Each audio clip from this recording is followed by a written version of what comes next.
اللهم صل وسلم على سيدنا محمد الفاتح لما أغلق والخاتم لما سبق ناصر الحق بالحق والهادي إلى صراطك المستقيم وعلى آله حق قدره ومقداره العظيم. أما بعد, InsyaAllah kita nak sambung sikit lagi berkait dengan rukun yang keempat daripada rukun wakalah ni, iaitu supaya kita dapat habiskanlah fasal al-wakalah ni. Kita nak habis insyaAllah.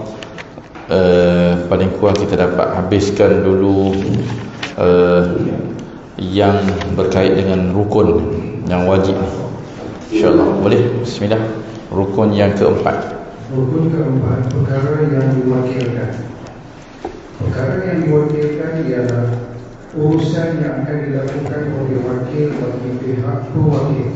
Perkara ini perlu memenuhi syarat-syarat berikut. Yang pertama, hak pewakil untuk menguruskan perkara tersebut mestilah disahkan ketika pelantikan. Contohnya, pewakil melantik seorang wakil untuk menjual barang yang memang miliknya, atau mewakil sesuatu yang berada dalam jagaannya, seperti melantik seorang wakil untuk menyewakan rumah milik seorang kanak-kanak yang berada dalam jagaannya. Dengan syarat, ketika kontrak dimeterai, rumah tersebut mestilah milik kanak-kanak tersebut. Sudah tentu sebagai wali atau penjaga, dia mempunyai hak untuk menguruskan semua itu. Dengan ini, melantik seseorang untuk menguruskan sesuatu yang tidak dimiliki atau yang akan dimiliki adalah tidak sah.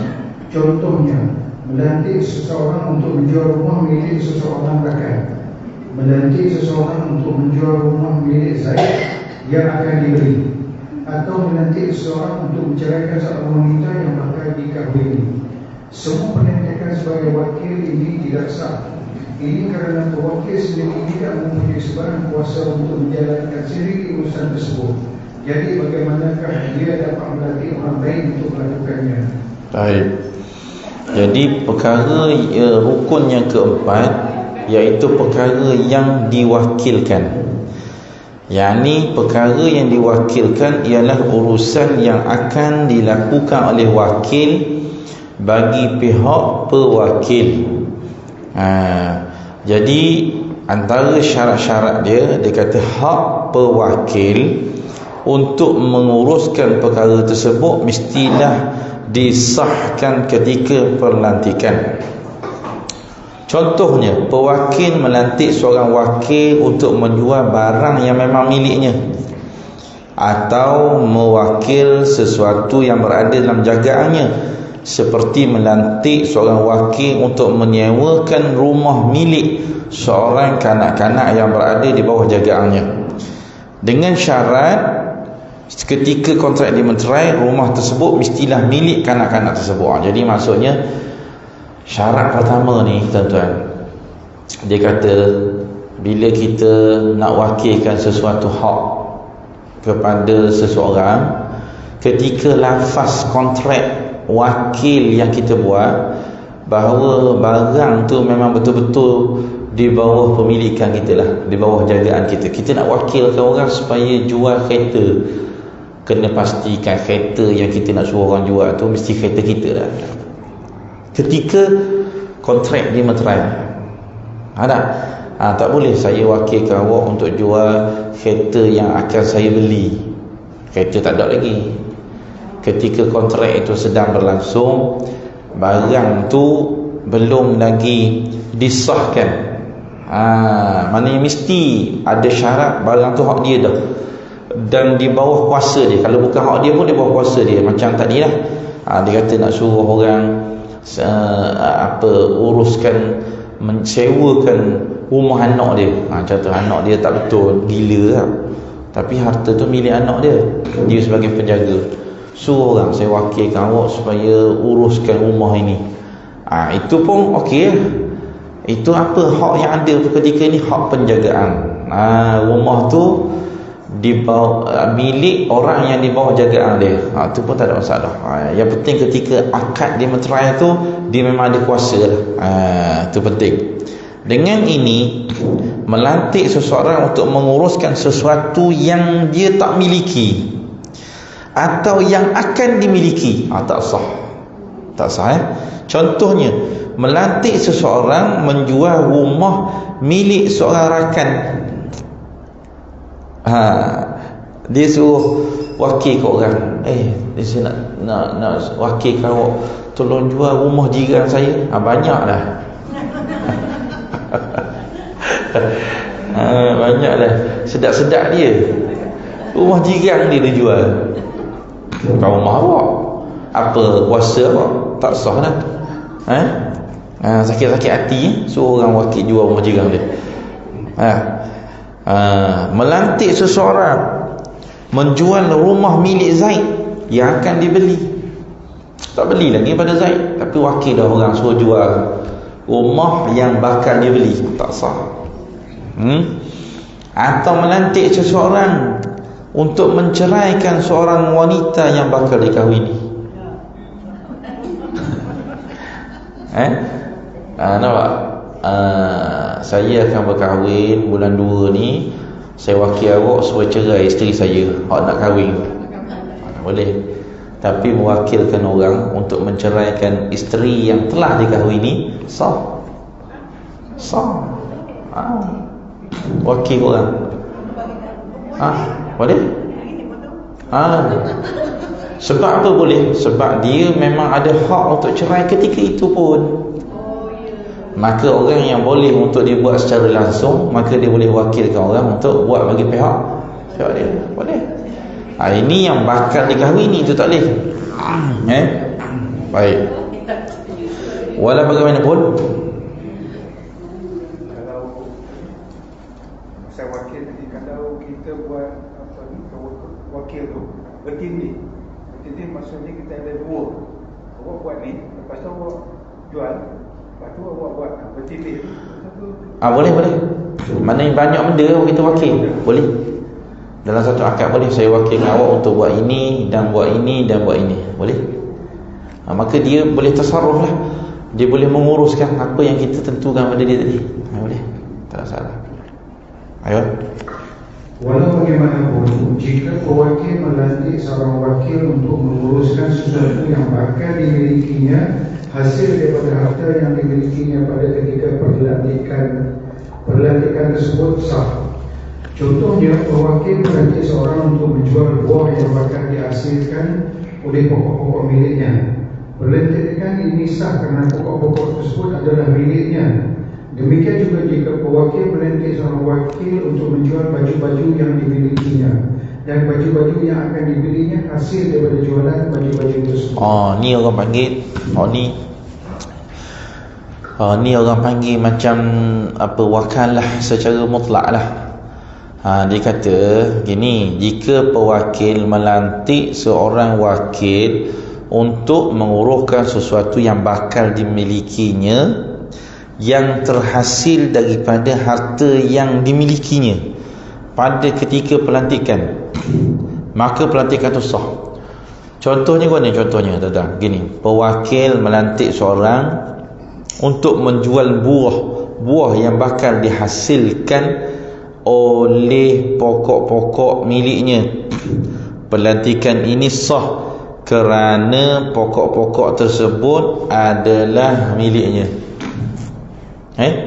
Maknanya saya wakilkan awak, buah tak ada lagi, tapi pokok ada dah. Saya wakilkan awak untuk jual buah-buah yang akan gugur daripada 50 batang pokok durian saya ni. Sah tak? Buah tak ada lagi. Sah. Sebab usul dia ada apa? Pokok. Buah mari dari mana? Dari pokok. Waktu cakap pokok tu ada tak? Ada. Pokok bawah milik siapa? Milik dia. Tu boleh. Tu beza dengan orang yang wakil dalam keadaan benda tu tak ada langsung lagi. Usul dan furuk tak ada langsung. Tu tak boleh. Ni usul ada. Dia berbicara soal pokok. Nak uruskan orang jual buah durian. Tapi beza, saya wakilkan awak untuk menjual buah durian daripada pokok durian yang saya akan tanam tahun depan. Tahun depan baru nak tanam. Pokok pun tak ada lagi. Ini pokok ada dah. Beza tu. Boleh. Kalau gitu boleh, dia kata ada istisna, pengecualian.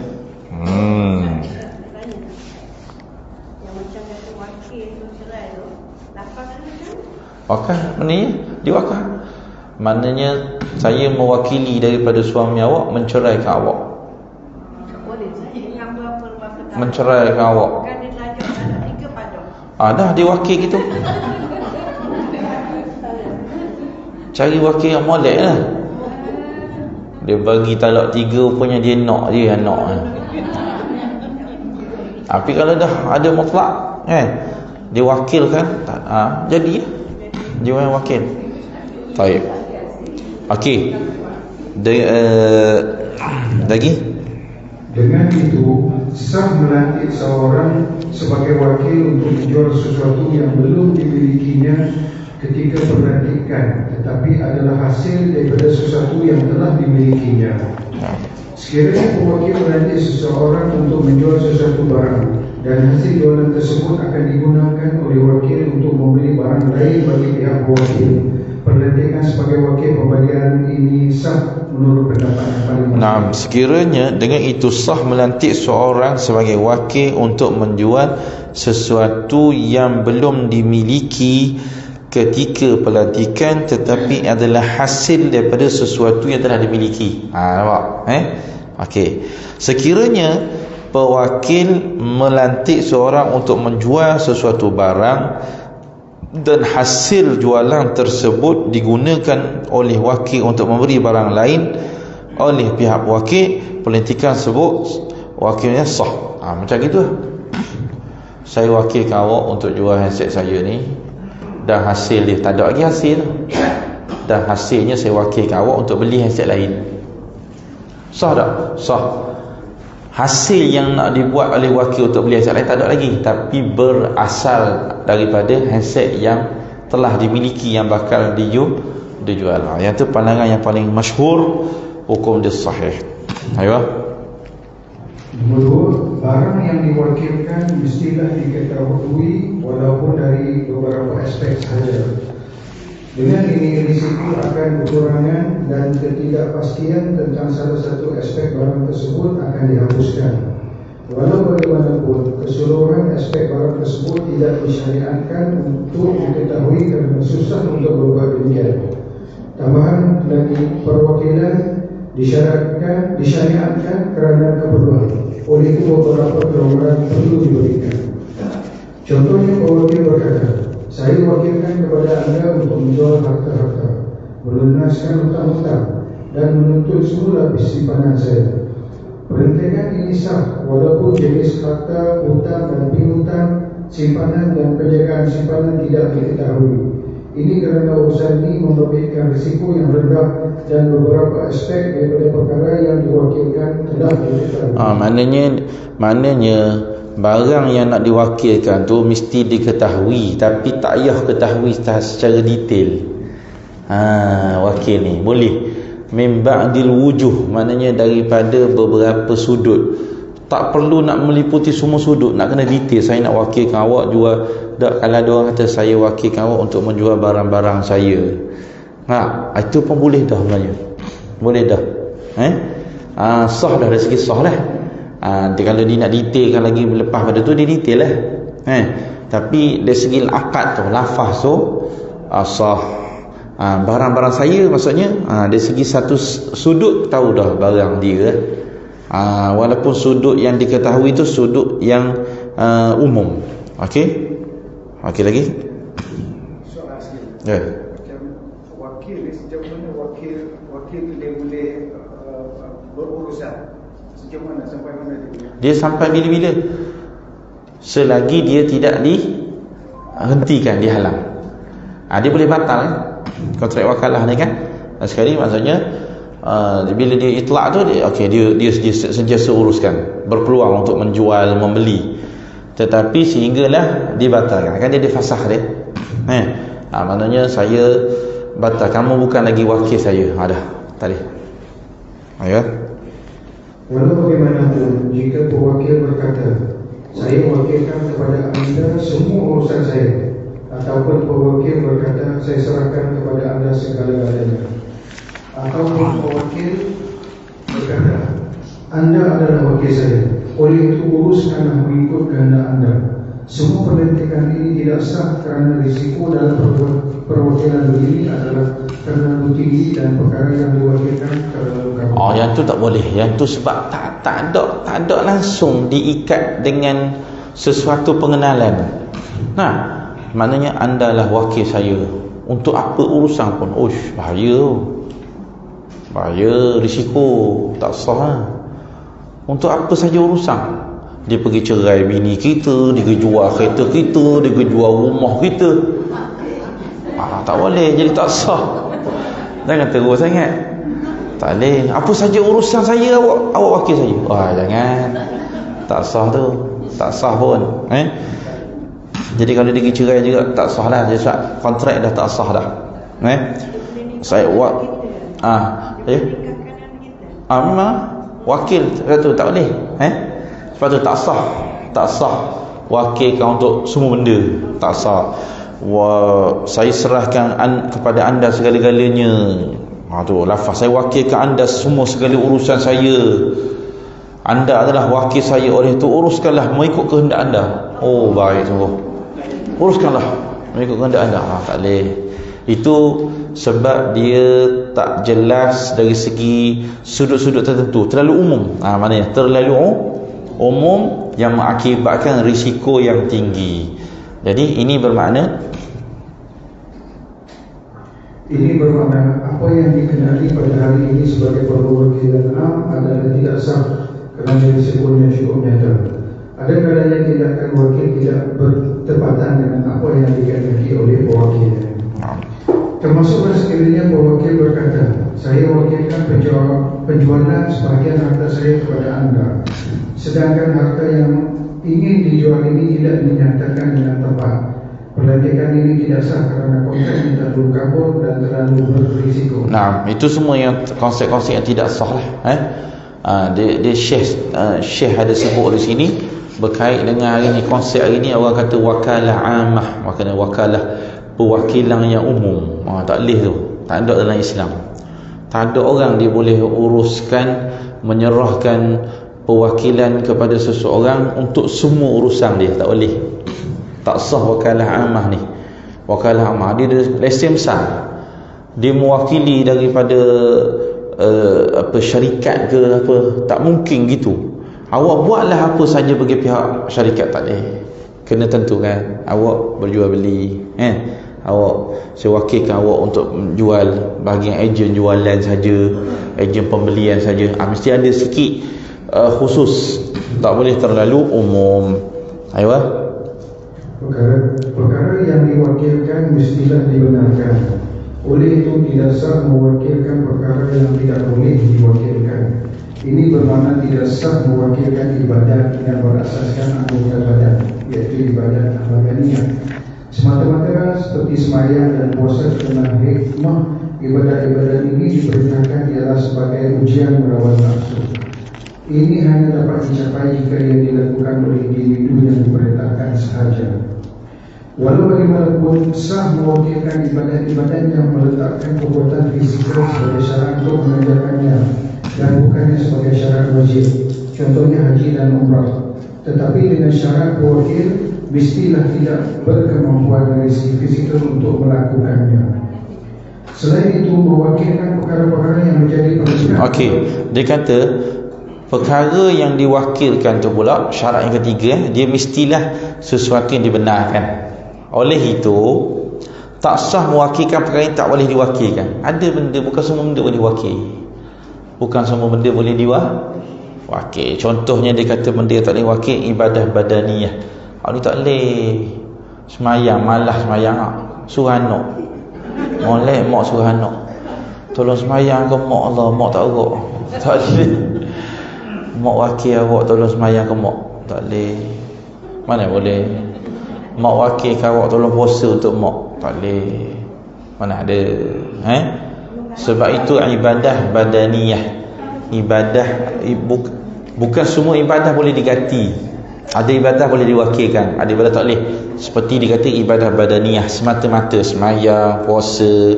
Kerana hikmah ibadah-ibadah ini diperintahkan ialah sebagai ujian melawan hawa nafsu. Memang nak suruh buat. Individu tu sendiri kena buat selagi dia berakal, tak boleh wakil ke orang semayang. Walau bagaimanapun sah mewakilkan ibadah-ibadah yang meletakkan kekuatan fizikal sebagai syarat untuk mengerjakannya dan bukannya sebagai syarat wajib. Itu boleh. Ada setengah ibadat dia letakkan kekuatan, mesti ada kemampuan. Ni boleh. Contohnya haji dan umrah. Haji dan umrah ni dia berkait dalam mengerjakannya berkait dengan istita'ah, kemampuan. Dah ada orang tak mampu, saya tak mampu lah tapi saya ada duit, saya tak mampu dah pergi haji, tak boleh naik kapal terbang dah, tak boleh dah, memang tak urut dah, kena wakil ke orang ketika hidup ni. Wakil ke orang, bagi orang tu duit, bagi orang tu belanja, yang penting orang tu dah pernah pergi haji. Dia pergi haji mewakili kita. Semua benda tepat yang dia buat, dia niat mewakili kita. Itu boleh. Sebab yang tu ibadah yang ada letakkan antara syarat-syarat wajib dia itu mesti adanya kemampuan. Boleh. Tetapi dengan syarat pewakil mestilah tidak berkemampuan dari segi fizikal untuk melakukannya. Baru boleh. Tak boleh orang sihat tiba-tiba nak wakil orang untuk pergi haji sebab dia malas pergi haji. Tak boleh. Bila dia boleh wakil, memang dia uzur, dia tak sihat, tak boleh pergi dengan sendiri-sendiri. Dia panggil orang wajib melalui orang lain. Tu wakil. Dia boleh wakil kau. Bila orang uzur banyak duit, banyak duit tak pergi haji. Kena pergi haji. Cara wakil. Mak ni tak boleh pergi haji tapi mak banyak duit banyak, cukup dah. Contohnya dapat panggilan haji, mak dapat, tapi mak tak boleh pergi uzur. Kalau boleh usahakan. Boleh ke? Ada ke dalam tabung haji tu orang dapat panggilan haji tapi dia uzur tak boleh pergi? Boleh ke ganti slot dia tu wakil dia? Tak ada. Tak lagi kan? Jadi kena sepatutnya dia kena wakil. Ya. Sampai dia meninggal, waiting list. Sepatutnya itu pilihan pertama. Dia tak mampu pergi dengan dirinya sendiri, sedangkan dia ada mampu dari segi istita'ah maliyah, kemampuan harta. Jadi dia wajib wakilkan. Sebab orang tu boleh wakilkan bagi pihak dia, orang tu boleh buat bagi pihak dia, boleh buat. Jadi boleh. Itu ketika hidup tu bukan cerita badal haji ke, tu lepas mati. Ini ketika hidup. Yang tak mampu dia tak boleh gerak, tak boleh jalan. Selain itu, mewakilkan perkara-perkara yang menjadi pelengkap kepada ibadah yang membabitkan harta seperti pengagihan kutipan zakat. Sebab dia tak masuk dalam syarat rukun pun. Agih rukun beri zakat, nak agih ke orang ni, ni wakil ke orang. Boleh. Tak ada masalah ibadat tu. Boleh wakil ke awak, saya wakilkan awak tolong serah zakat saya ni ke? Boleh, tak ada masalah. Serta wang yang diperolehi daripada nazar dan kifarat juga adalah dibenarkan. Begitu juga sah mewakilkan penyembelihan haiwan untuk korban haji, kenduri dan sebagainya. Di sini digariskan secara lebih mendalam perkara yang boleh diwakilkan dan tak boleh diwakilkan dalam bab ibadat. Dalam bab ibadat apa yang boleh wakil, dan dalam bab ibadat apa yang tak boleh diwakilkan. Kita baca perwakilan dalam hak-hak ibadah, hak-hak Allah. Ibadah ni maknanya hak-hak Allah lah. Okey. Bismillah. Hak Allah Ta'ala ialah perkara yang diperintahkan untuk kepentingan umum dan bukan untuk kepentingan individu tertentu. Hak ini merupakan perintah umum yang membabitkan hak semua individu dalam masyarakat. Oleh itu, ia disandarkan kepada Allah, Tuhan seluruh alam. Ini kerana perkara ini yang terlalu penting dan memberi faedah untuk semua manusia. Hal ini dikatakan sebagai hak Allah kerana hanya Allah saja yang berhak menuntut pelaksanaannya dan tiada seorang manusia pun yang berhak menggugurkannya. Termasuk dalam hak Allah ialah ibadat-ibadat khusus. Sebagaimana yang kita sedia maklum, ibadat-ibadat ini tidak boleh diwakilkan. Selain itu termasuk dalam hak-hak Allah adalah hukuman bagi kesalahan hudud.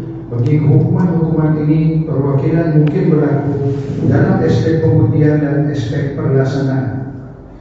Jika perwakilan dibuat dalam aspek pembuktian, ia tidak sah kerana prinsip asas dalam hukuman bagi kesalahan hudud ialah untuk mengelakkannya. Maksudnya Allah akan mengutamakan aspek-aspek untuk mengelak dan menggugurkan kesalahan. Oleh itu, ia akan digugurkan jika terdapat sebarang keraguan. Dengan ini melantik wakil untuk membuktikan kesalahan seseorang bercanggah dengan prinsip ini kerana ia akan mewajibkan hukuman itu dilaksanakan. Okey. Jadi pertama sekali tadi, hak Allah Ta'ala ni yang melibatkan ibadah-ibadah yang khas lah, ibadah-ibadah khusus. Hak ni memang tak boleh maya, puasa, apa lagi, wakilkan orang untuk membayar zakat bagi pihak kita. Agih tak apa, tak, sebab zakat berkait dengan niat kita sendirilah berniat. Kenapa nak wakilkan orang untuk niat? Lepas kita dah niat ni zakat, wakilkan orang untuk agih, betul lah. Bukan wakilkan orang tu untuk keluarkan zakat bagi pihak kita. Waktu memang tak boleh ganti lah, tak boleh wakil. Kemudian dia kata ada termasuk dalam hak-hak Allah adalah hukuman bagi kesalahan hudud.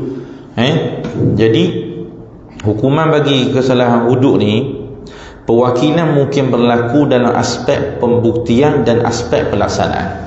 Jadi yang pertama dia kata, jika perwakilan dibuat dalam aspek pembuktian. Sekarang ni dalam kes-kes jenayah, kes-kes hudud, nak pada bukti, saksi. Boleh tak ketika mana kita ni dikehendaki untuk jadi saksi kepada satu kes? Contohnya sekarang ni nak jadi saksi pada kes zina. Kita nampak, boleh tak wakil ke orang, kamu jadi wakil aku untuk masuk ke mahkamah sebab aku malas pergi mahkamah. Kamu jadi wakil aku untuk menjadi saksi bagi satu kes kejadian zina yang melibatkan dua orang. Boleh tak? Tak boleh.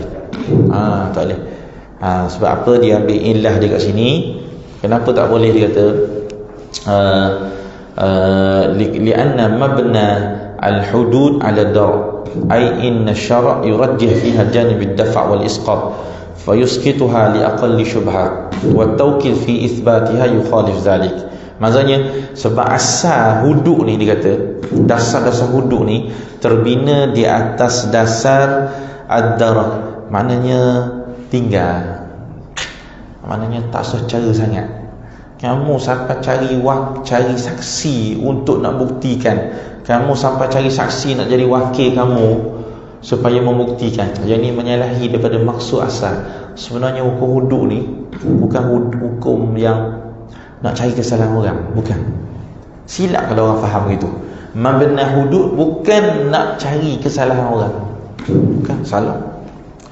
Dia lebih terbina di atas dasar kalau nampak pun gitu, pandang lain. Asalnya bukan pergi ngendak panjak khabar, bukan. Itu hudud. Sebab tu bukan konsep dia cari dah. Jadi kamu sampai nak suruh orang wakil bagi pihak kamu untuk buktikan, jadi menyalahi pada konsep asal. Sebab tu orang yang dah melakukan kesalahan hudud pun, sampai ulama kata apa, orang yang dah buat kesalahan hudud dah salah dah. Mana bagus dia pergi ngaku depan pemerintah ke supaya dia disebat, ataupun dia pergi ngaku ke, ataupun dia bertaubat? Mana molek? Orang dah berzina, memang salah dah berzina. Kalau pergi ngaku pada pemerintah, kena rejam lah. Kalau dia dah berkahwin tapi dia dah astagfirullahaladzim, insah dia Allah, dia pergi ngaku ke dia senyap?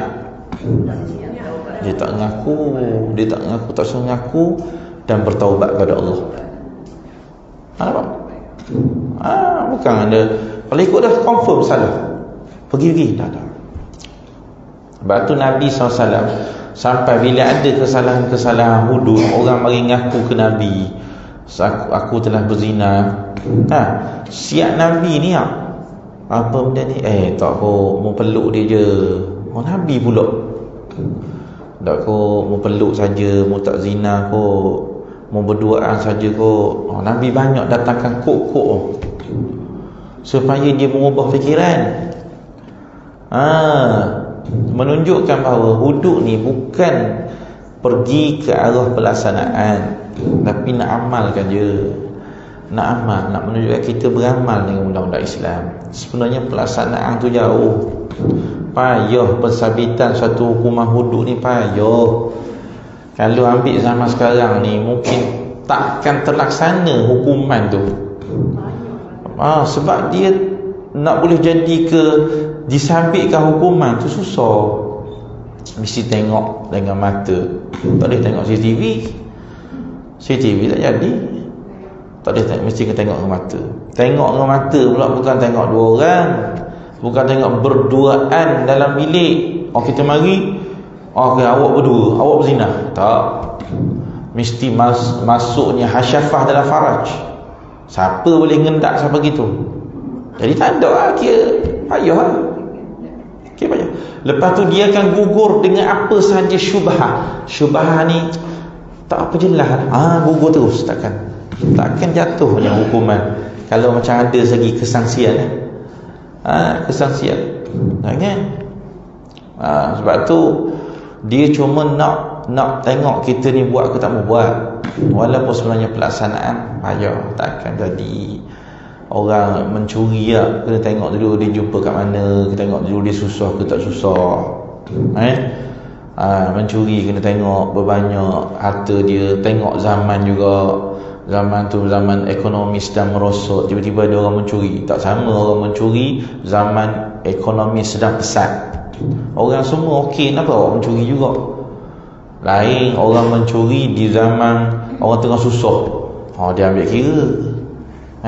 Bukan mudah lah nak jatuh hukuman. Cuma kita ni bila berbicara soal hudud, kita nak potong tangan, potong kaki, kerja hukuman dia. Salah. Cara kita ni bila berbahas hukum, kita ni bersikap nak beri kena ke orang, nak beri sakit. Silap. Rotan anak tak boleh niat nak beri sakit. Rotan anak nak rotan siapa sakit. Tengok rotan tak sakit, lagi sebab tak sakit. Tapi kalau orang rotan takdib, nak mengajar dia adab supaya dia takut pada dia jangan tinggal semayang. Itu maksudnya bukan sakit. Mana ada sakit macam mana dia tak boleh lebih pada parah bahu. Parah bahu tak boleh angkat lebih. Mana boleh. Tak boleh muka, kuasa tekuk. Tak boleh. Parah bahu tak boleh lebih. Ini kalau watang gini mana kuat gini. Daripada sini tak kuat ni. Kalau orang otak ini tak kuat, dia nak otak kuat begini. Ni mak kalau pegang macam ni kuat tu haram. Otak tu menyakitkan. Kita dalam Islam kita tak boleh menyakitkan siapa-siapa pun. Menyakitkan. Sebab tu ada undang-undang yang suruh otak tu pun otak yang tak mencederakan, otak yang tak melukakan. Sikit je otak.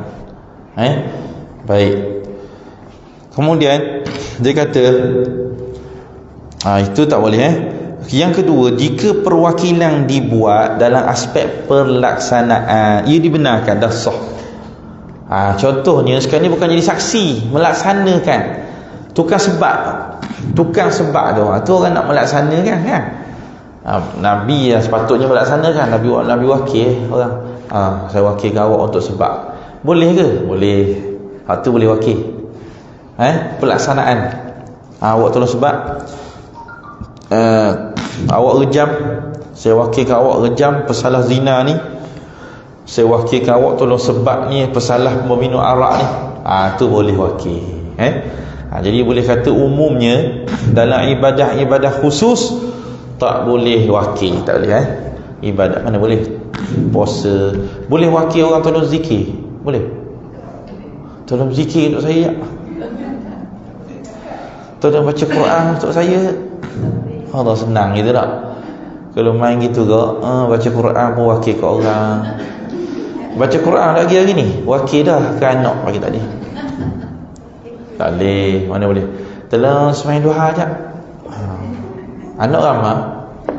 Ni tolong semain duha, ni tolong puasa, ni tolong zikir. Sedap mak lagi tu mak. Mak tengok cerita Filipina. Semua anak-anak tolong wakil. Mana boleh wakil dalam ibadah? Tak boleh. Okey, itu hak Allah. Settle. Ni perwakilan dalam hak-hak manusia pula. Apa? Hak-hak manusia adalah semua perkara yang membabitkan manusia sebagai individu, bukan sebagai masyarakat. Contohnya jual beli, perkahwinan, perceraian, perkongsian, perundingan dan sebagainya. Para ulama berpendapat bahawa semua hak ini boleh diwakilkan. Perkara ini telah pun kita bincangkan ketika membahaskan tentang dalil-dalil syarak. Termasuk dalam hak yang boleh diwakilkan ialah hak berhujah untuk membuktikan hak-hak manusia. Mewakilkan seseorang untuk membuktikan hak-hak ini juga dibenarkan. Dalilnya ialah Ali radhiyallahu anhu pernah melantik Aqil radhiyallahu anhu sebagai wakilnya dalam kes yang dikendalikan oleh Abu Bakar radhiyallahu anhu. Di samping itu Ali berkata, apa saja yang diputuskan oleh Abu Bakar berpihak kepada Aqil, maka dia juga berpihak kepadaku.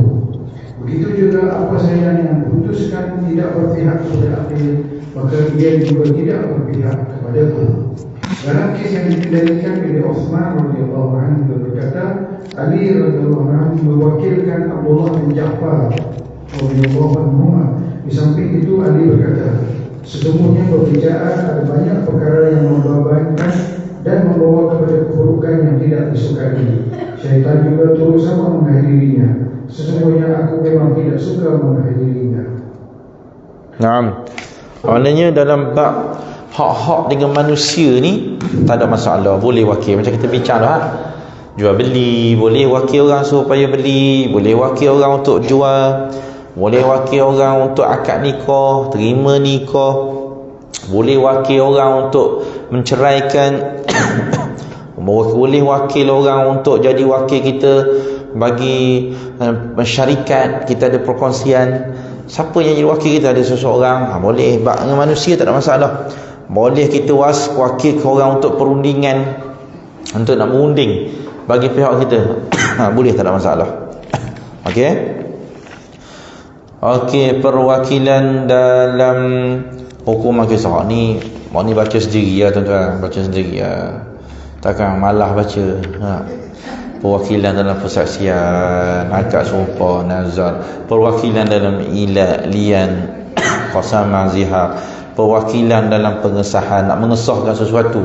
Nak mengesahkan sesuatu. Boleh tak? Nanti wakil boleh. Perwakilan bagi memiliki perkara yang harus seperti buruan dan kayu. Nampak? Ni cerita bab said ni, bab binatang-binatang yang ditangkap. Menurut pendapat mereka, jika pewakil mewakilkan seorang untuk mengumpulkan kayu api atau untuk berburu, pelantikan itu sah. Dengan itu kayu api yang dikumpul atau haiwan yang diburu oleh wakil tadi menjadi hak pewakil. Nampak? Aku wakilkan kamu supaya pergi kutip kayu api. Jadi kayu api dikutip oleh orang tadi dapat jadi milik pewakil tak? Jadi aku wakilkan kamu supaya pergi buru binatang. Kalau orang tu pergi buru binatang, dapat binatang tu, milik siapa? Milik pewakil, bukan milik wakil. Jika orang tu tak gerak melainkan dengan arahan daripada wakil. Perwakilan bagi memiliki perkara yang haram. Contohnya pewakil melantik seseorang untuk merampas, mencuri. Tu wakil juga. Aku wakil kamu tolong curi rumah tu. Tak? Aku wakil kau tolong curi tolong curi rumah jiran sebelah. Lepas tu pelantikan ini tak sah. Jika orang yang dilantik sebagai wakil melakukan jenayah tersebut, dia yang bertanggungjawab dengan yang sebut. Jawab pasal. Faham tak? Saya wakilkan awak untuk curi rumah jiran sebelah. Ya ke? Apa-apa berlaku, awak tanggungjawab lah. Okey, beres. Dia pergi curi. Tengah-tengah curi, kena tangkap. Dia kata, pergi tangkap wakil saya. Wakil kata tak. Tengok dalam fikman haji ada tulis. Alim dia. Dia yang suruh. Yang kamu sanggup kenapa? Maka dalam bab hukuman, dia ambil tindakan kepada orang yang buat. Kerana wakil tu sebenarnya tak sah. Tak sah. Kalau kamu nak nisbah pada orang yang suruh buat, tak sah dah. Kerana buat pada benda yang haram. Tak sah. Jadi yang akan ambil dikira perbuatan kamu. Kamu mencuri, kamulah kena. Saya wakil kamu untuk membunuh. Bila kamu membunuh, bukan orang yang wakil kena. Orang yang suruh. Orang suruh tak kena. Kalau ikut perundangan kita, orang suruh kena tak? Macam ada satu orang, kamu pergi tembok dia. Lepas tu mari orang tu tembok. Kena tak orang suruh? Tak ada peguam, saya peguam. Dari segi perundangan, kena tak? Kena. Macam kes sedang dibicarakan ni di Indonesia ni General Sambo kan disuruh. Orang memang dia tak tembak. Yang tembaknya tu dia.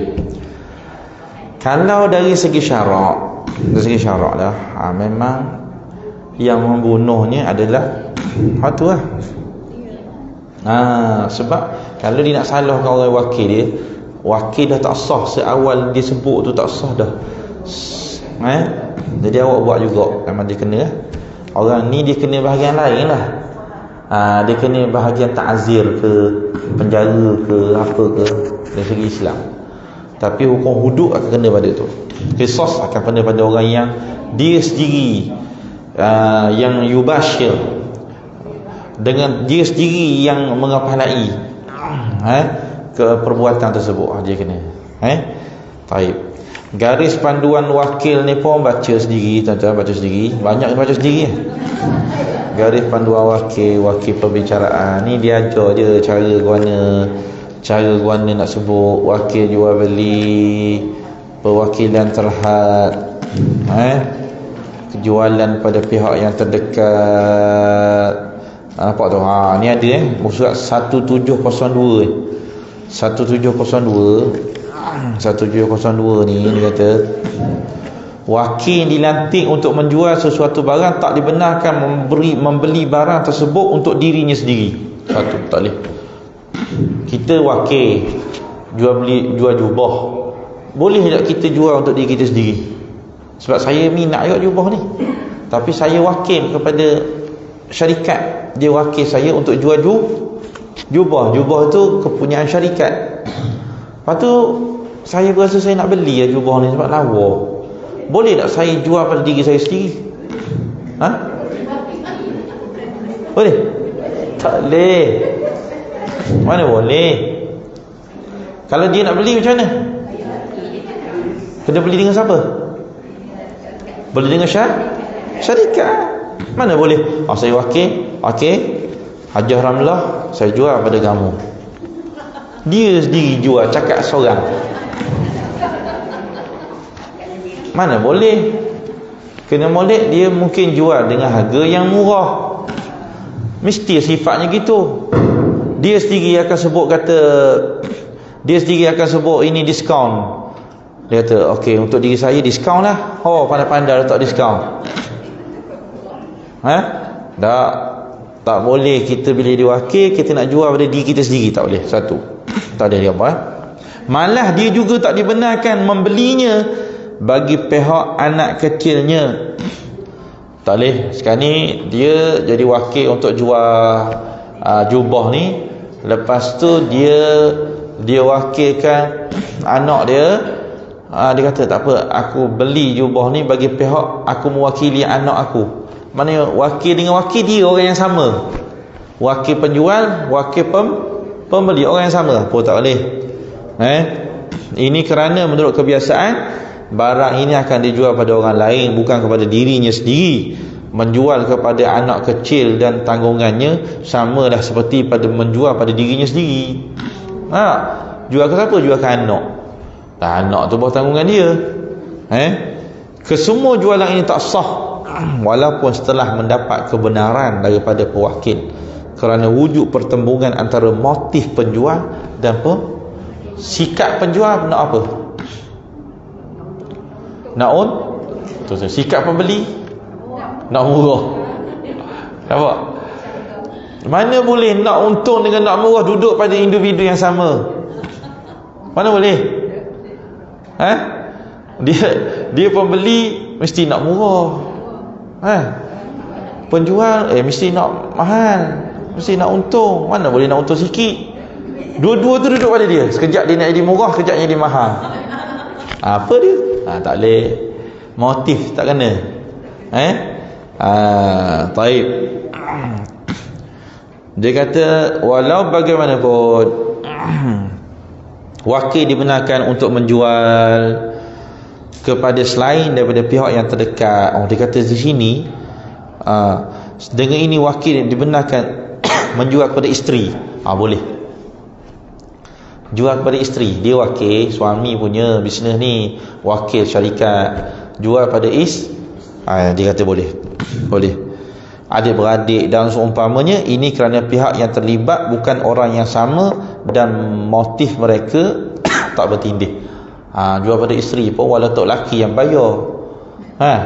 Tapi dia kena jual dengan betul pada isteri dia walaupun tok laki yang bayar. Tapi maknanya yang penting bukan orang yang sama. Ada suami okey je kalau jual pada isteri pun, mana boleh murah ikut harga dia. Isteri pun ikut harga dia lah. Jadi kalau harga jubah gitulah. Okey, baik. Atau habis Okey, habis itu ni yang tak sah. Wakil pembelian terhad, hak dan implikasi kontrak perwakilan 1706, hukum-hukum berkaitan perwakilan, pengakuan wakil, melantik 2 orang wakil, percanggahan antara pewakil dan wakil. Ni bila baloh. Penamatan kontrak wakalah. Tadi tanya tadi sampai bila kalau kita dah wakil tu 1716. Tadi ada soalan tanya dia, sampai bila kalau kita dah wakil pada orang, sampai bila dia boleh jual bagi pihak kita? Dia kata kontrak wakalah adalah kontrak yang bersifat jaiz, yang boleh diteruskan dan boleh dibatalkan oleh kedua-dua belah pihak pada bila-bila masa. Cakaplah ke dia. Kalau kita dah wakilkan dia untuk jual beli, tapi kita tengok tak nak lah dah, tak payahlah, telefon dia, kata saya batalkan lah, saya dah tak wakil dah awak, kita batal lah kontrak ni, perjanjian. Boleh, jaiz. Orang yang jadi wakil pun bila-bila masa juga dia boleh beritahu kepada tuang dia, dia kata saya tak ambuh dah jadi wakil, pun batal.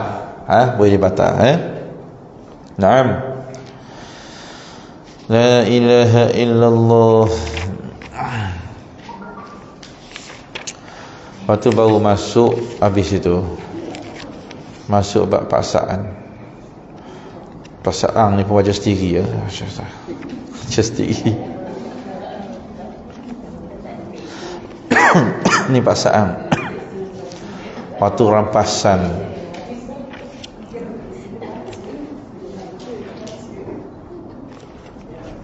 Rampasan al-ghasbu.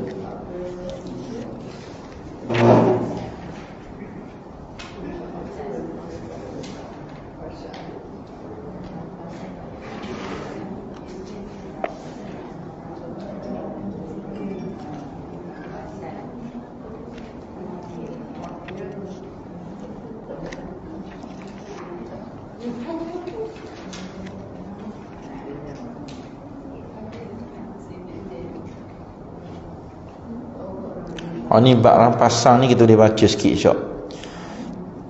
Bab rampasan nanti insya-Allah kita boleh baca sikit.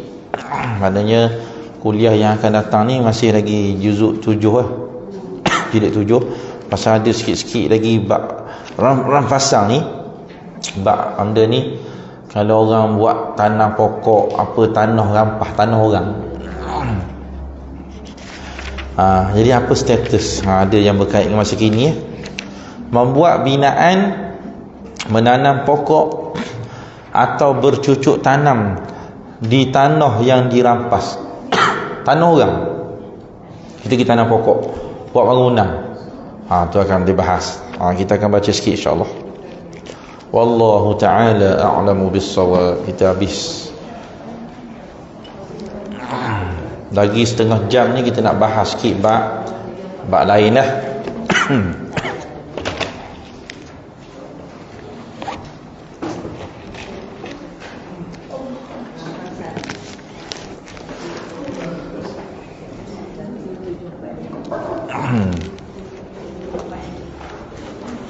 Okey,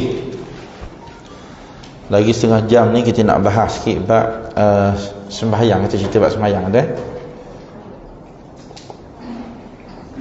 Baik, bab sembahyang ni kita nak alih ke sini sikit, pasal kita nak sembahyang sakit, sembahyang takhusi Kita nak alih sikit alih ke mana? Ni ke alih? Alih yang ni lah kau. Boleh? Boleh sini kok. Ni meja tak gerak ni kan? Meja tak gerak. Orang dah kena gerak. Okey.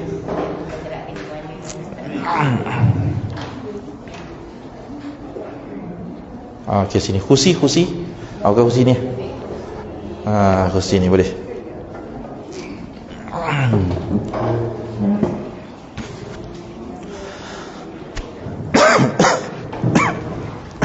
Okey, baik.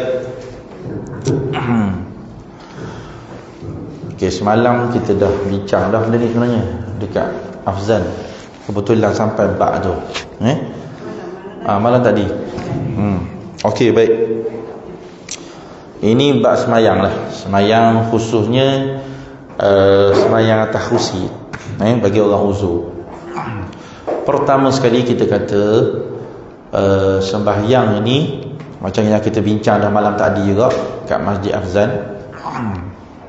Pertama sekali kita kata berdiri, hukum berdiri ketika sembahyang fardu hukumnya adalah fardu, iaitu wajib.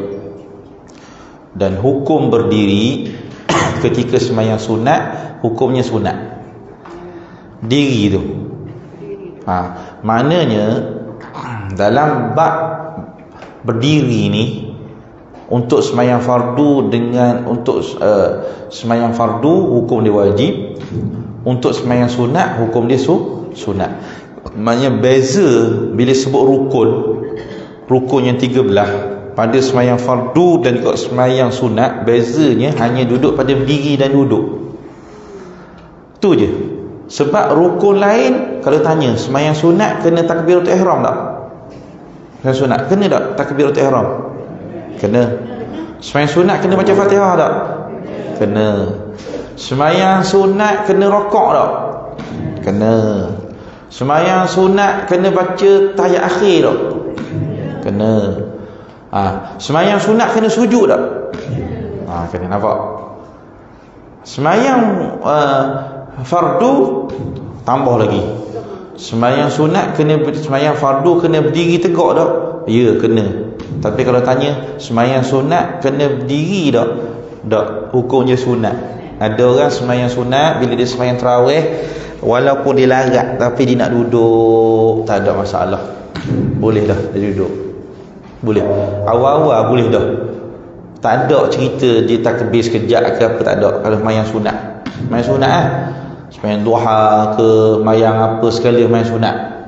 Melainkan kalau ada dia buat sembahyang sunat tapi yang dia nazarkan, jadi wajib, jadi hukum sembahyang wajib.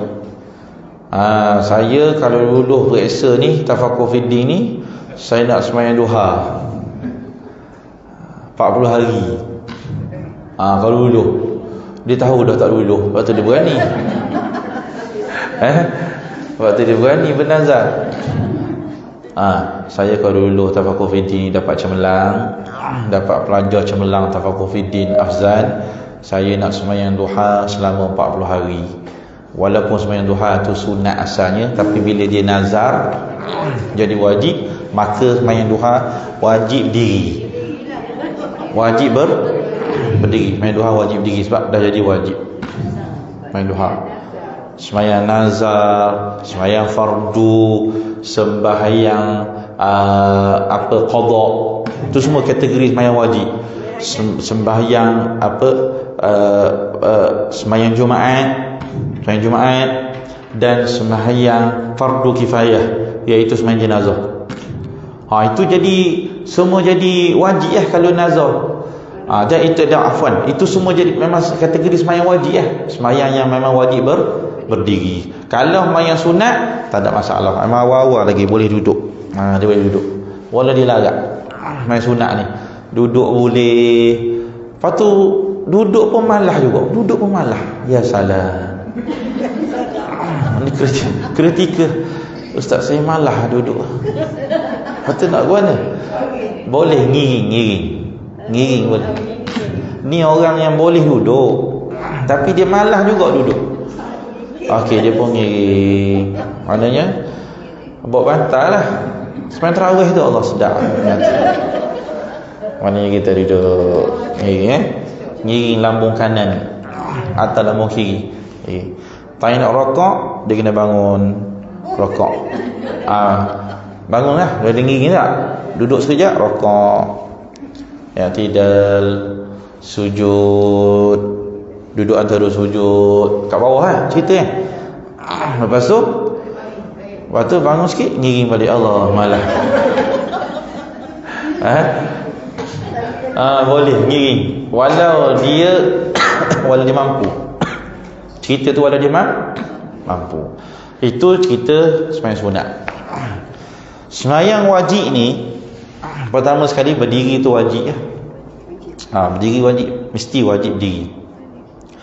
Kalau dia kata saya boleh berdiri tapi sekejap saja, saya kata saya boleh berdiri Ustaz, tapi saya boleh berdiri sekejap, maka sekejap tu wajib. Sekejap tu wajib. Saya boleh berdiri mungkin sekejap, saya gini je, saya sembahyang fardu ni, saya main Allahu Akbar, lepas tu dah tak boleh dah, sebab saya dah takut dah. Tapi wajib sekejap. Sebab tu jangan salah faham. Ada orang kata wajib berdiri kadar takbiratul ihram. Dah, bukan kadar. Itu minimum. Itu sebenarnya kalau dia kata saya boleh lebih lagi daripada takbiratul ihram, wajib. Lepas tu jangan suka-suka duduk mayang fardu ni. Dia kata saya boleh dalam tempoh sekejap tu wajib. Bangun dulu, Allahu Akbar. Bila agak-agak rasa macam bimbang ke, atau memang dah mula mari pening, baru duduk baca Fatihah, Bismillahirrahmanirrahim. Tiba-tiba rasa macam lega pula, bangun. Bukan boleh, wajib. Ada pening pula, duduk. Sampai gitu. Mana sampai tahap itu nak kata jangan mudah duduk. Sebab berdiri tu wajib. Cuma biasanya orang kalau dah duduk, biasanya duduklah. Biasa duduklah, dia gambar dia sakit lah. Biasa gitulah. Tapi nak kata dalam kitab sebut, kalau rakaat pertama dia duduk, tiba-tiba rakaat kedua dia rasa dia lega, wajib dia berdiri rakaat kedua tu. Tak boleh kata duduk. Nak kata pentingnya berdiri tu. Baik, ni berdiri. Okay, lepas dah berdiri, dia pun rasa uzur. Ini cerita orang boleh berdiri lah ni. Orang yang langsung tak boleh berdiri, tak apalah. Memang ada orang memang langsung tak boleh berdiri, orang uzur yang terlantar, orang apa. Yang ni tak cerita lah berdiri ni.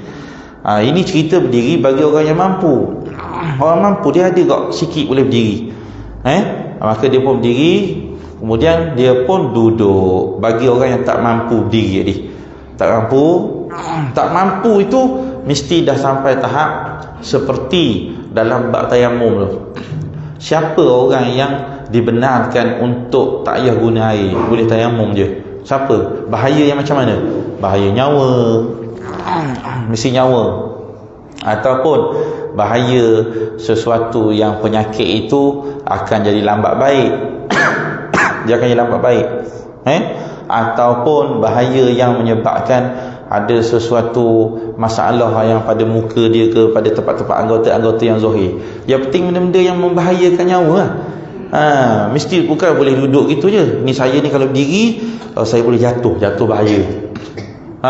Tu bahaya gitu. Saya ni kalau berdiri berisiko, saya tak boleh pegang diri saya. Dia pun duduk. Baik. Bila duduk pula, ini salah satu daripada cara duduk. Sebab asal duduk ni, dia duduk kaifa sya', duduk seperti apa yang dia nak. Boleh belaka. Apa antara yang cara duduk ni? Ada orang duduk atas kursi. Ni baru ni. Cerita duduk atas kursi ni cerita barulah.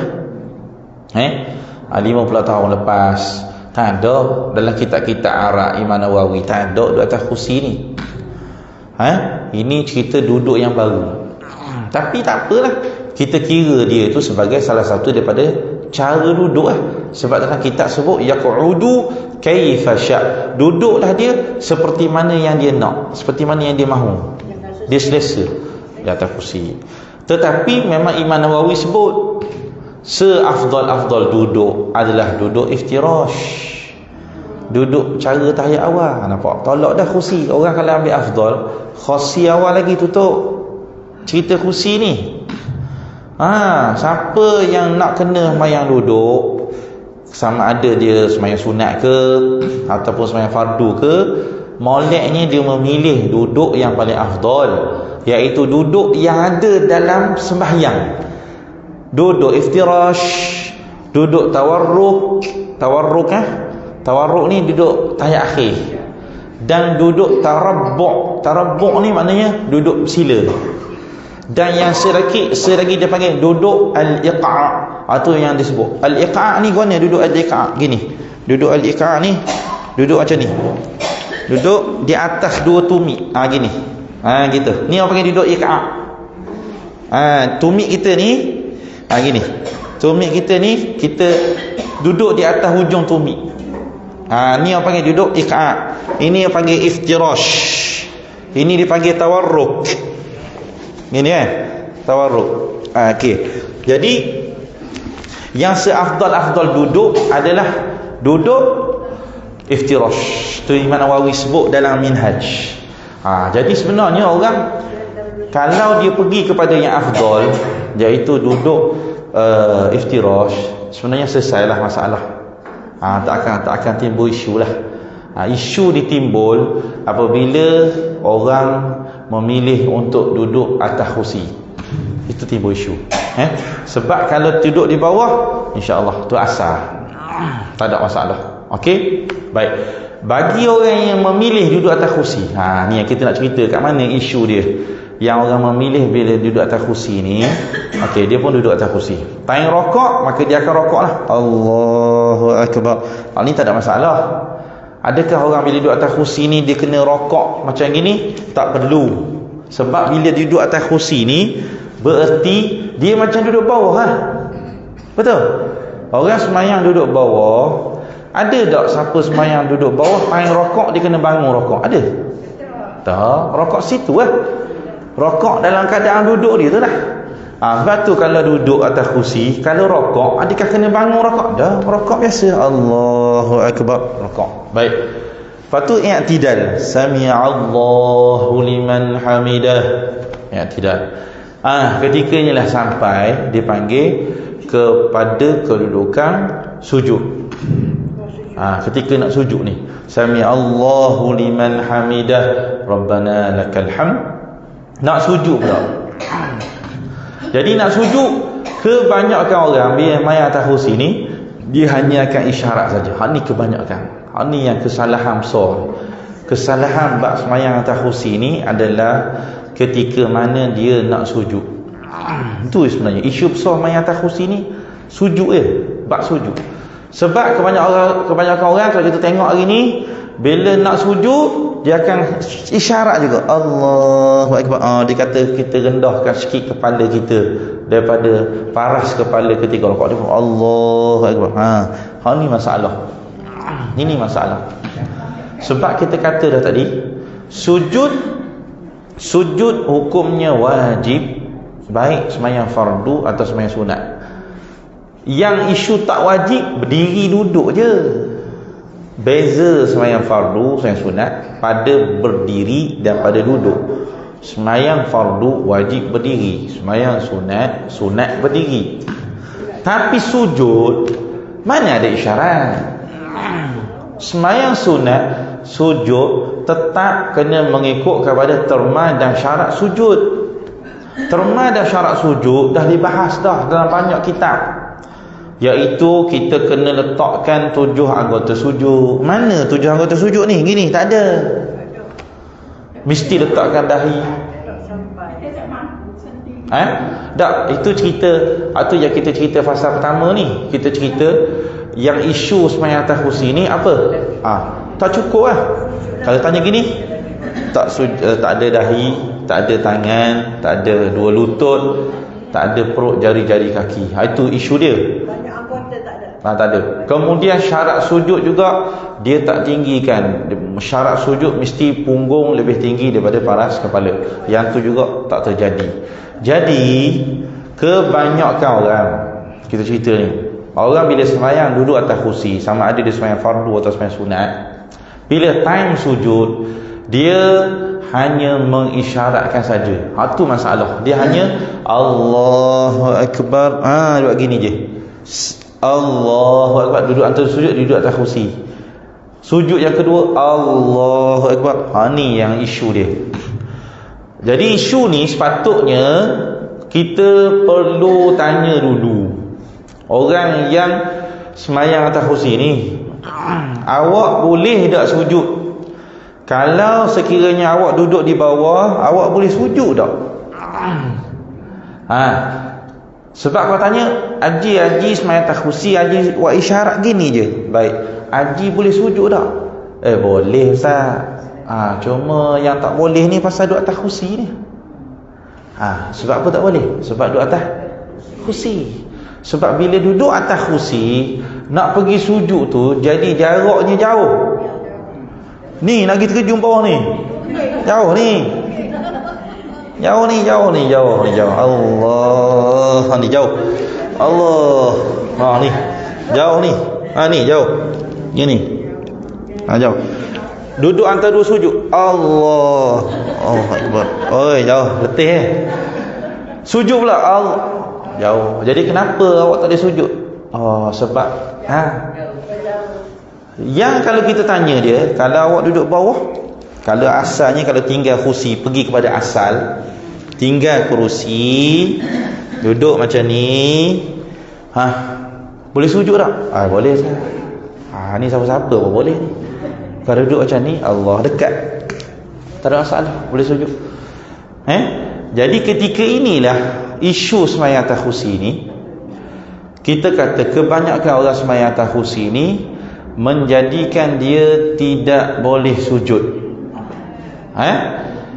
Ketika itu sembahyang di atas kursi tak sah, sebab kursi menghalang dia daripada menyempurnakan rukun. Dan rukun sujud itu dituntut pada sembahyang fardu dan juga pada sembahyang sunat. Sunat pun, jangan kata sunat payah sujud, dah sama je.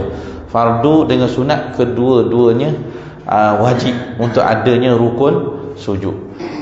Tetapi kalau ada orang memang duduk bawah gini tak boleh. Kalau ada orang saya tak boleh, saya memang tak boleh, belipak ni tak boleh.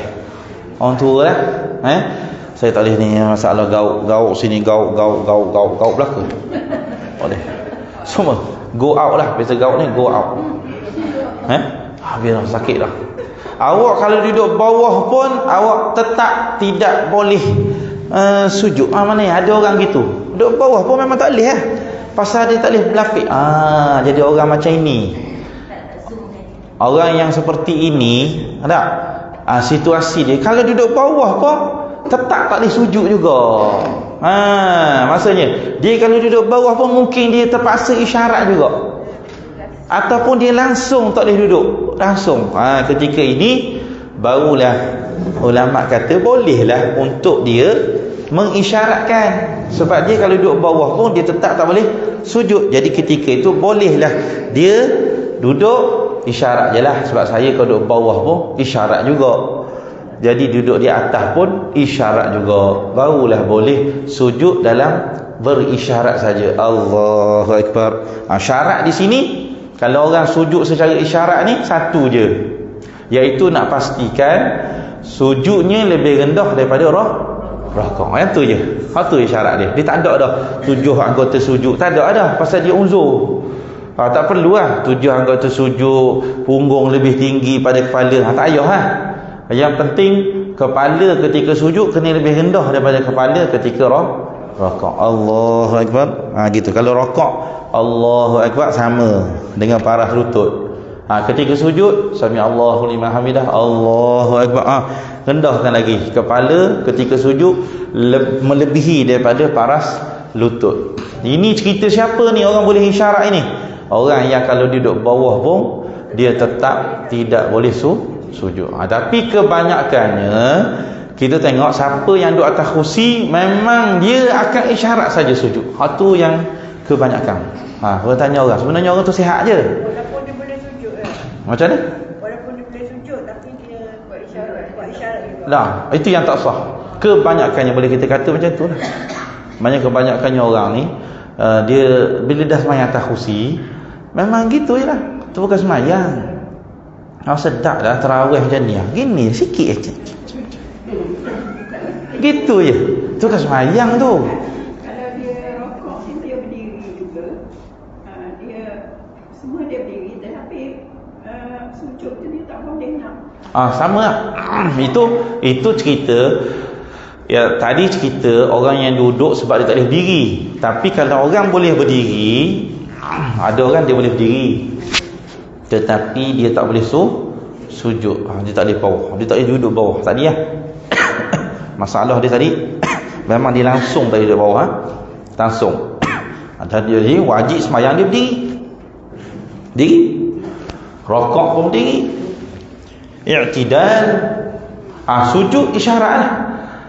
Sebenarnya kalau nak ikut isyarat sujud dia sama ada dia nak duduk atas kursi pun boleh, ataupun dia tak duduk atas kursi pun boleh. Cuma dia sepatutnya bagi saya lah, kalau ada orang menyakit gitu dia boleh berdiri, boleh rokok, boleh tidak. Cuma dia tak boleh duduk bawah. Sepatutnya memang wajib dia kena pakai kursi, sebab kursi tu boleh menjadikan dia dapat buat rukun duduk antara dua sujud tu. Dia sebenarnya kalau setakat sujud dia boleh je isyarat gitu. Isyarat, ada orang isyaratkan sujud dengan cara rokok kan.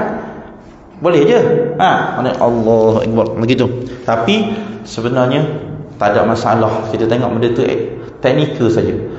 Boleh je. Time dia nak sujud, dia duduk.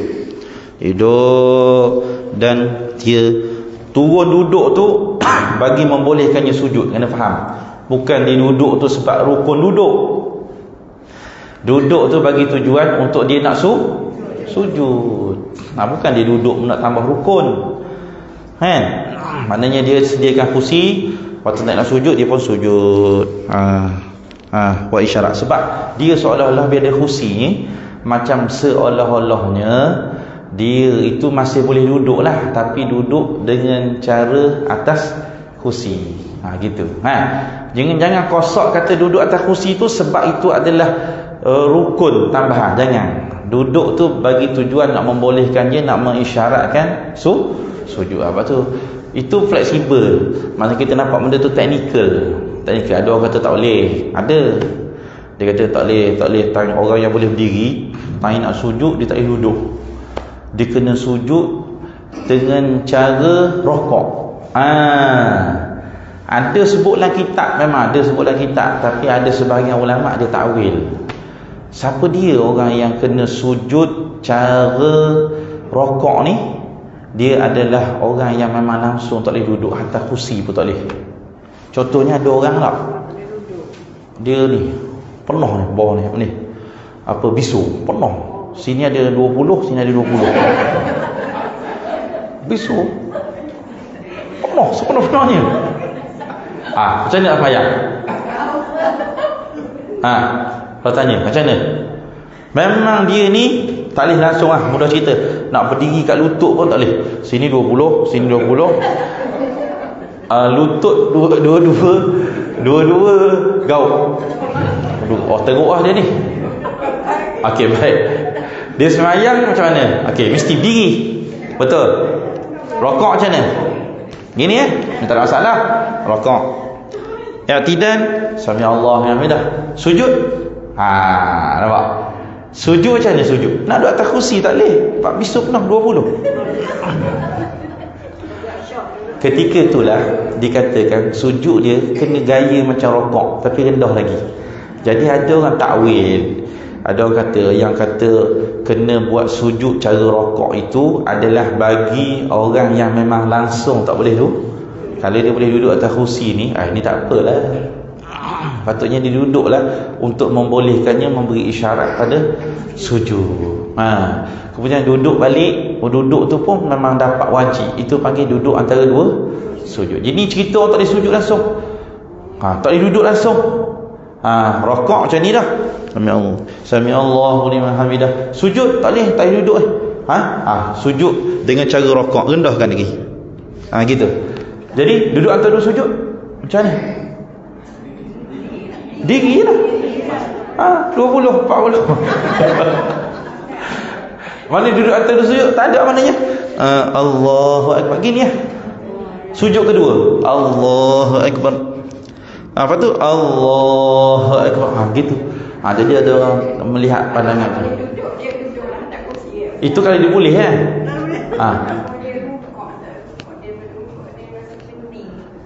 tak. Itu dia kena gini. Rokok ni maknanya tunduk.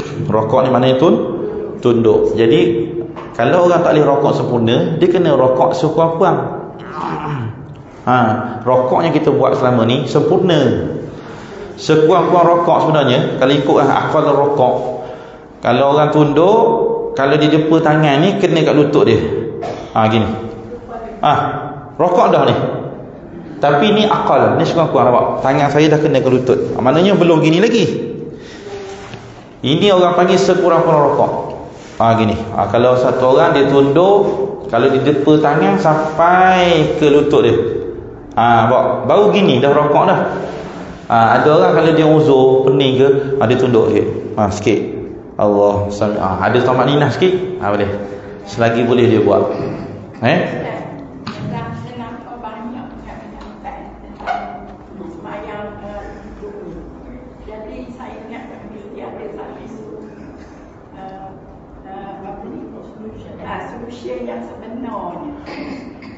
Tak, dia gini isu sembahyang duduk ni sebenarnya kih dia sebab apa jadi banyak isu tu. Itu kerana disebabkan kerana isu-isu baru, isu sebab atas kursi lah. Sebab tu galakkan kita beri nasihat sebenarnya, pergilah kepada hak yang afdal. Siapa tak boleh berdiri, dia duduk di bawah. Asal.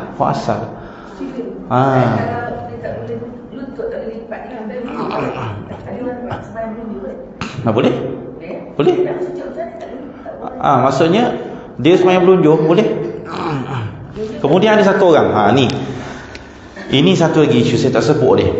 Ada orang, jadi kita cerita tadi situasi kedua tadi, ada orang boleh berdiri tapi dia tak boleh duduk.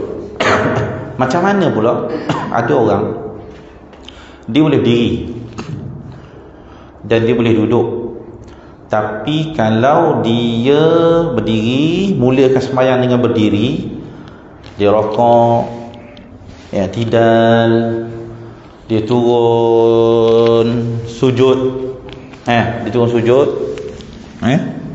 kemudian bila dia duduk je, dia tak boleh berdiri dah. Tak boleh berdiri dah. Dan ada orang kalau dia mula sembahyang dengan duduk, dia boleh sujud boleh sujud tapi dah tak boleh berdiri. Dia gini tadi cerita dia semula, kita ulang balik. Ada orang kalau dia sembahyang berdiri, okey, dia boleh berdiri, tapi dia tak akan boleh turun bawah. Itu maksud dia. Dia tak akan boleh turun bawah, maknanya dia tak boleh sujud lah. Kalau dia berdiri tak boleh turun, pasal pinggang ke apa, dia tak boleh. Tapi kalau dia mulakan sembahyang dengan duduk, insya-Allah dia boleh sujud, tapi tak boleh berdiri. Jadi soalan sekarang, dia nak pilih yang mana? Kalau dia memilih sembahyang berdiri, alhamdulillah boleh rokok, boleh i'tidal, boleh sujud isyarat.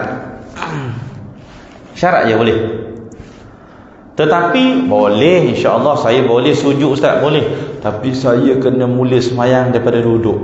Kalau ada orang macam tu, saya kena mula sembahyang macam ni ustaz, saya tak boleh berdiri lah, saya kena mula sembahyang dengan duduk. Saya kena Allahu Akbar. Saya terlepaslah rukun berdiri. Tapi special, apa special? Saya dapat sujud. Haji Mak tadi dia berdiri tak boleh sujud dia. Haji Allah kata saya tak boleh berdiri tapi saya boleh sujud. Mana bagus, Haji Allah ke Haji Mak?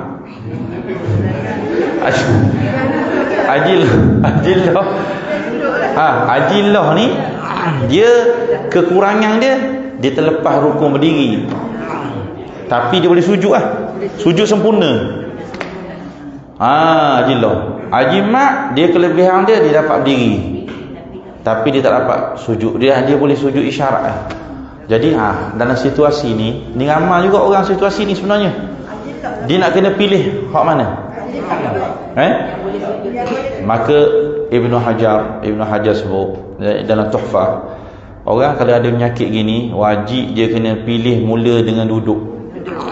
Sebab rukun sujud lebih besar nilainya daripada rukun qiyam. Qiyam, nak kata qiyam ni dia rendah sikit pada sujud. Qiyam ni hanya wajib dalam sembahyang fardu, tak wajib dalam sembahyang sunat. Tetapi sujud wajib dalam sembahyang fardu dan wajib dalam sembahyang sunat.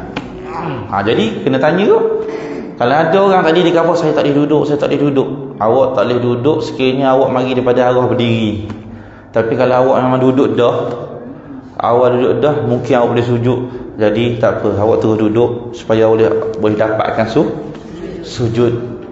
Lebih mendahulukan sujud daripada qiyam. Tu kena tengok juga tu situasi tu.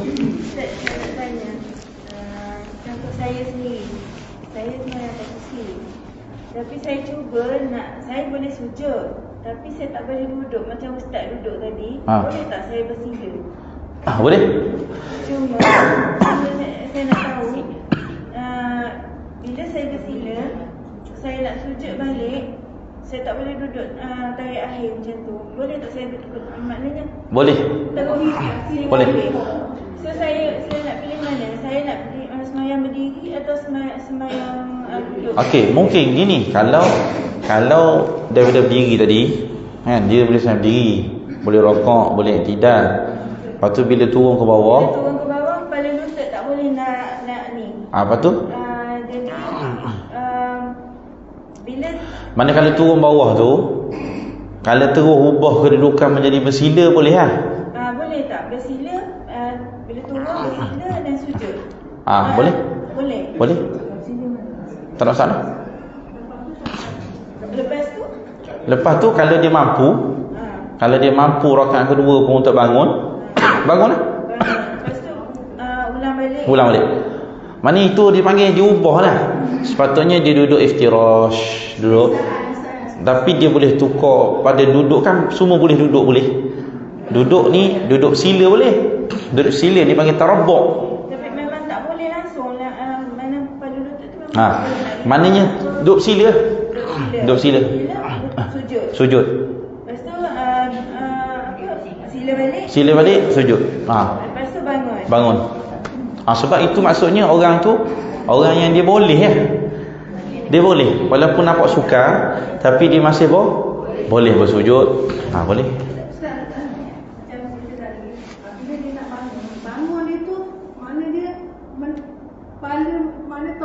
Tak apa.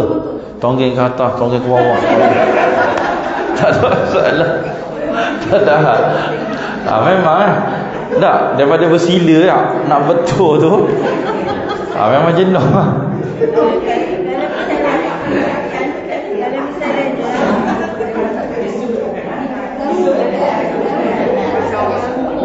Macam mana? Kalau misalnya tadi tak pernah nak duduk, nak bersila. Kalau kita ambil bersila tu sebagai permulaan daripada mula solat sampai akhir, tak boleh. Itu tak boleh. Sebab kita daripada berdiri tadi, memang kita boleh turun ke bawah. Maknanya dia boleh. Daripada berdiri nak turun ke bawah tu bawah. Kadang-kadang nak bangun balik tu susah juga Ustaz. Tak apa. Kalau betul sekali je kita boleh buat rakaat pertama. Lepas tu nak bangun tu dah jadi susah. Ada masalah lah, uzur lah. Tak apa lah. Mana rakaat yang ketiga, kedua, ketiga, keempat, kita akan sembahyang dalam keadaan duduk. Tapi bersila sampai habis. Tak apa, tak apa. Itu duduk lah. Bersila tu bahagian pada duduk.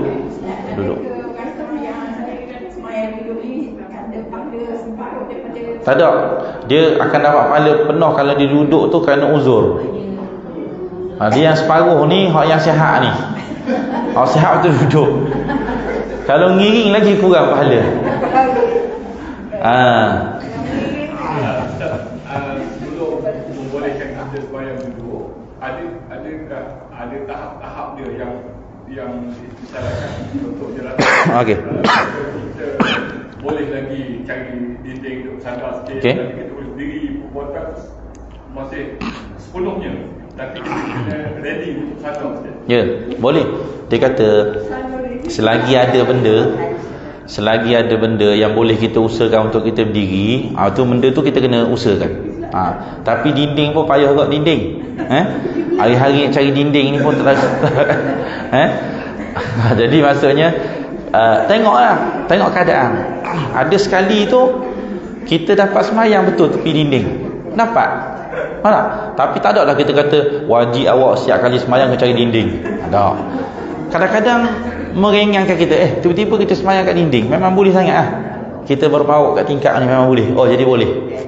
Tapi ada mana tidaklah wajib setiap kali sembahyang kita kena cari dinding. Ada. Jadi maksudnya kalau ada kemungkinan untuk kita berdiri, wajib kita kabarah. Itu wajib. Kita tengok apa yang berlaku lah. Kadang-kadang dia daripada rumah tu elok ke jalan ke masjid. Di luar masjid sembahyang tak kursi. Macam Yang tu tengok pada individu. Dia kalau dia sembahyang fardu yang dia boleh berdiri tapi dia duduk, mana main dia tak sah. Itu je hukum dia. Dia boleh berdiri atas kejap, dia boleh berdiri tapi dia tetap tak berdiri, maka main dia tak sah. Tapi orang yang menyakit macam ni, saya pernah jumpa lah. Dia isu dia boleh berjalan. Dia boleh jalan, dia mari naik motor apa semua boleh. Dia tidak boleh berdiri tetap di satu tempat. Saya pernah jumpa orang nyakit ni. Dia tak boleh panggil apa? Tetap di satu, mana tak gerak. Berdiri tanpa gerak, sekejap je dia boleh. Lepas tu dia akan mari. Dia mari nak rebah. Jadi memang ada gitu. Ada. Saya orang bila kita ceramah kan, orang kata, "Ustaz, tolong ceramah kan, tolong bahan sikit Tok Siok." Kena bahan sama tak siap. Sebab tak siap tu dia kata selalu tutup lampu, tutup kipas semua sembahyang duduk. Tapi bila kita tanya, memang ada. Dia sebenarnya kalau gerak tak apa, tak pening. Gerak jalan, dia tak boleh berdiri setempat. Cuma kita akan khabar kepada dia, awak tak boleh duduk terus. Kena juga ambil bahagian berdiri. Berdiri agak-agak kita rasa ni bahaya ni. Kalau tak duduk lagi berisiko ni. Masa tu baru dia duduk. Ya? InsyaAllah. Okey, ada. Bersila. Bersila macam gini. Maksudnya bersila tu sebahagian daripada duduk. Tarabuk namanya kalau gini. Memang kalau nak gerak, letih sikit lah. Maknanya gerak, maknanya gini. Maksudnya tak, banyak pergerakan disebabkan kerana kita nak menyempurnakan wajib, bukannya banyak pergerakan yang sia-sia. Kan? Terangkat punggung dulu, terangkat macam-macam lah. Itu tak apa. Jadi kita semayang selagi mana kita mampu buat. Wajib kita buat. Okey?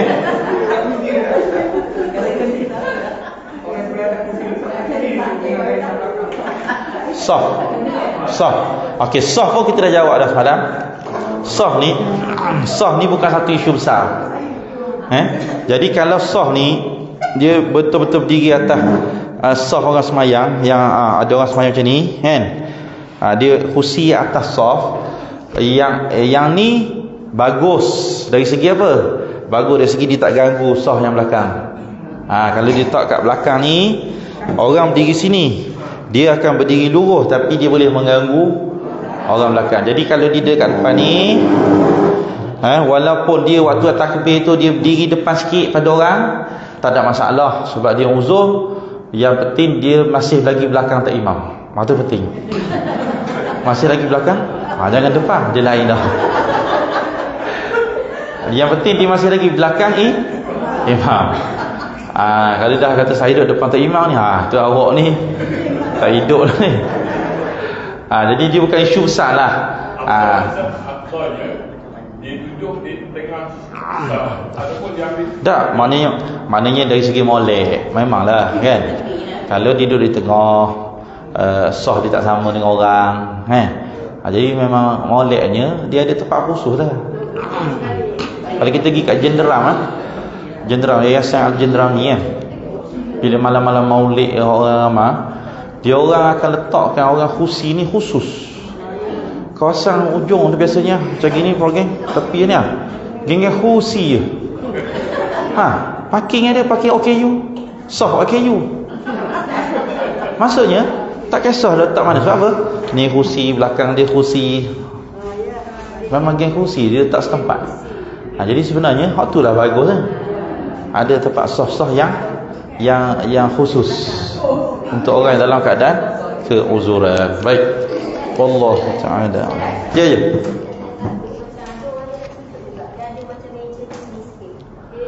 Tak.